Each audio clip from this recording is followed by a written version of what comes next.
நம்ம நீங்க வந்து பார்த்தீங்கன்னா, நம்ம கோல்டு ஃபிஷ்க்கு வந்து டெட்ரா பேஜா ஃபிட் பண்ண போறோம். ஆமா guys, நீங்க பாருங்க நம்ம கோல்டு ஃபிஷ் பாருங்க செம்ம ஆக்டிவா இருக்கு. அது மட்டும் இல்லாம ப்ரீடிங் ரெடி ஆகுது guys. இங்க பாருங்க guys.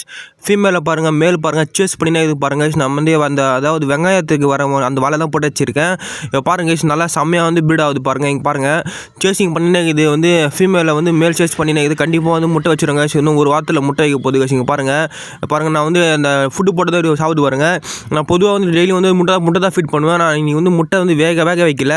அதனால் வந்து பார்த்தீங்கன்னா அது ஆல்டர்னேட்டிவாக பார்த்தீங்கன்னா இந்த ஃபுட்டு தான் நான் போடுவேன். அது டெய்லியெல்லாம் போட மாட்டேன், சும்மா வாரத்துக்கு ஒரு தான் போடுவேன். இங்கே பாருங்கள் வேறு வழி இல்லாமல் தான் இந்த ஃபுட்டு போடுறேன். ஏன்னா இந்த ஃபுட்டெல்லாம் அதிகமாக மீன்களுக்கு போட்டால் மீன் சேர்த்துரும். ஆனால் கொஞ்சம் போட ஒன்றும் பிரச்சனை இல்லை கசிங்க பாருங்கள். கொஞ்சமாக போட்டால் சாப்பிட்டு இங்கே பாருங்கள் எல்லாம் ஆக்டிவாக இருக்குது பாருங்கள். இங்கே பாருங்கள் ஃபீமேல் மேல் சேஸ் பண்ணிக்குது. அந்த வலையில் பார்த்தீங்கன்னா முட்டை நல்லா வைக்குது. இங்கே பாருங்கள் எவ்வளோ பெரிய தர்மாகோல் பாஸ் இங்கே பாருங்கள். இந்த தர்மாகோல் பாஸ் வந்து ரொம்ப சீப் அண்ட் பெஸ்ட்டில் நம்மளுக்கு கிடைக்குது.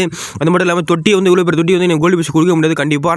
நான் தர்மாகோல் பாஸ் கண்டிப்பாக விடுவேன். பாருங்கள் இங்கே பாருங்கள் நான் நல்லா சேஸ் பண்ணினே இருக்குது. ப்ரீடிங் கண்டிப்பாக சக்ஸஸ். இன்னும் ஒரு வாரத்தில் வந்து எக் வச்சுருங்க. இங்கே பாருங்கள் எக் வச்சு அதுலேருந்து குஞ்சிரும் பஞ்சிரும். ஒன்று ஆச்சரியப்படுறதுக்கு ஒன்றும் இல்லை. ஒரு வாரத்தில் உங்களுக்கு நெக்ஸ்ட் வீடியோவில் அப்டேட் பண்ணுறேன். பாருங்கள் பார்க்கறதுக்கு சூப்பராக இல்லை. ஓகே, ஒரு வீடியோ பிடிச்சா லைக் பண்ணி ஷேர் பண்ணி சப்ஸ்கிரைப் பண்ணிடுங்க.